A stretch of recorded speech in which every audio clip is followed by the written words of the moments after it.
Hello everyone.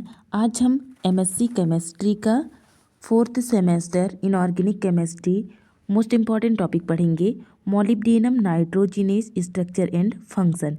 ठीक है, आइए सबसे पहले हम देखते हैं इंट्रोडक्शन। नाइट्रोजिनेज एक जटिल मेटैलोप्रोटीन प्रोटीन जिसमें सहकारक के रूप में धातु होती है जो जैविक नाइट्रोजन स्थिरीकरण को उत्प्रेरित करता है, अर्थात कुछ बैक्टीरिया में एटीपी के उपयोग के साथ वायुमंडलीय नाइट्रोजन को अमोनिया में परिवर्तित करता है। सेकेंड टॉपिक, नाइट्रोजिनेज एकमात्र एंजाइम है जो N2 में ट्रिपल बॉन्ड को तोड़ सकता है, अमोनिया बन सकता है और जैविक जीवों को नाइट्रोजन उपलब्ध करा सकता है। जैसे N2 plus 8 electron plus 8 hydrogen मतलब H प्लस प्लस 16 ATP क्रिया करने पर 2NH3 plus H2 plus 16 ADP plus 16 PI। Nitrogenase के प्रकार।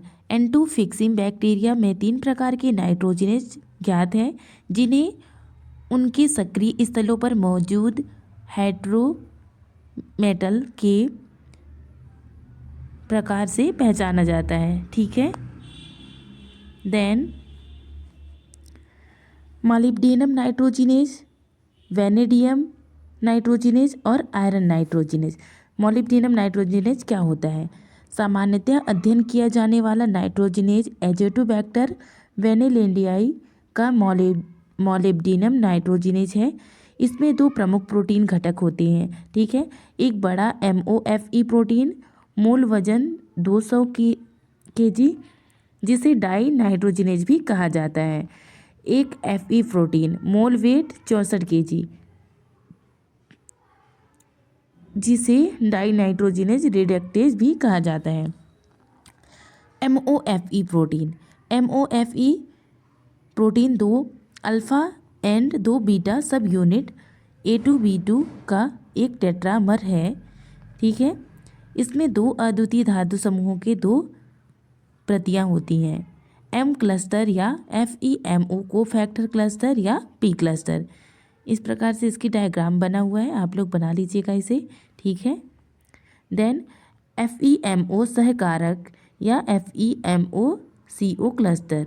ठीक है, FeMO-CO समूह किससे बना है?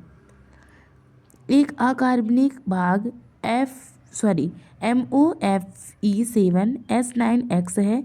कार्बनिक अम्ल होमोसाइट्रेट हाइड्रॉक्सिल के माध्यम से बन जाता है और MO एटम को ऑक्सीजन का कार्बोक्सिलेट करना। ठीक है, यह 2 भागों में जैसे बना है 4Fe3S Cuban then MO3Fe3S Cuban. ठीक है, इसका डायग्राम आप लोग अच्छे से बना लीजिएगा। अकार्बनिक भाग में एक MO3Fe3S Cuban and 4Fe3SX Cuban पर अतिरिक्त सल्फर एटम द्वारा निर्मित होते हैं।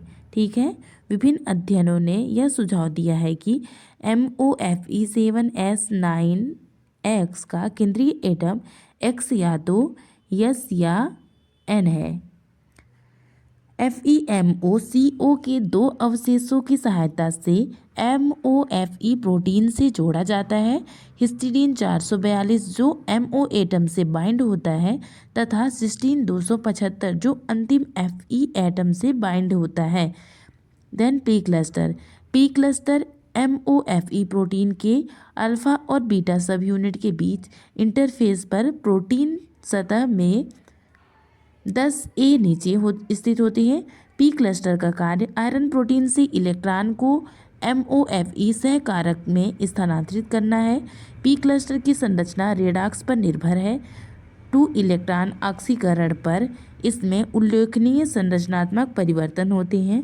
पूर्णतया अपचयित P2 क्यूबिन 4Fe4S और 4Fe3S होते हैं जो एक अतिरिक्त केंद्रीय कटकोणीय सल्फाइड आयन से जुड़े होते हैं।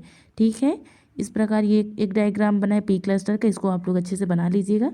ठीक है, then FE protein Y subunit Y2 का होमोडाइमर है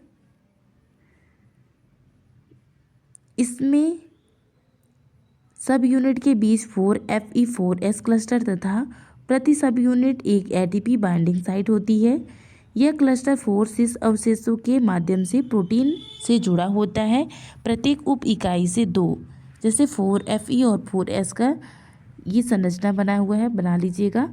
प्रत्येक सब यूनिट पर ATP के हाइड्रोलिसिस से प्रोटीन में एक संरचनात्मक परिवर्तन होता है और 4Fe4S क्लस्टर की रेडॉक्स क्षमता भी बदलती है, जो आयरन प्रोटीन पर 4Fe4S से MOFE प्रोटीन पर P क्लस्टर से इलेक्ट्रॉन के हस्तांतरण में मदद करती है।